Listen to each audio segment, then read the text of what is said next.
সম্পূৰ্ণ জামে মছজিদক লৈ বিতৰ্ক চলি থকাৰ মাজতে চম্ফলত উদ্ধাৰ হ'ল ৪৬ বছৰ পুৰণি এটা মন্দিৰ।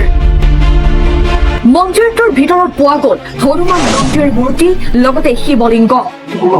মন্দিৰটো সেই ঠাইত উদ্ধাৰ কৰা হৈছে যি ঠাইত ২৪ নৱেম্বৰত হিংসাত্মক ঘটনা সংঘটিত হৈছিল।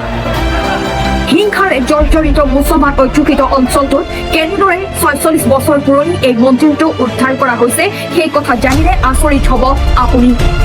দীৰ্ঘদিন ধৰি বিদ্যুৎ চুৰি কৰি আহিছিল অঞ্চলটোৰ একাংশ ৰাইজে, যাৰ বাবে অঞ্চলটোৰ প্ৰতিটো ঘৰ আৰু মছজিদত অভিযান চলাইছিল বিদ্যুৎ বিভাগে। অভিযান চলাবলৈ গৈ ভাবুকি প্ৰদান কৰিছিল বিদ্যুৎ বিভাগৰ কৰ্মচাৰীসকলক, যাৰ বাবে আৰক্ষী আৰু প্ৰশাসনে অবৈধ বেদখল আৰু বিদ্যুৎ চুৰিৰ বিৰুদ্ধে কঠোৰ ব্যৱস্থা আৰম্ভ কৰে। এই অভিযানৰ সময়তেই উত্তৰ প্ৰদেশৰ দীপাচৰাই নামৰ অঞ্চলটোত উদ্ধাৰ হয় বছৰ বছৰ পুৰণি মন্দিৰটো। ইমান বছৰে মন্দিৰটো বেদখল কৰি আহিছিল সেই অঞ্চলটোৰ ৰাইজে।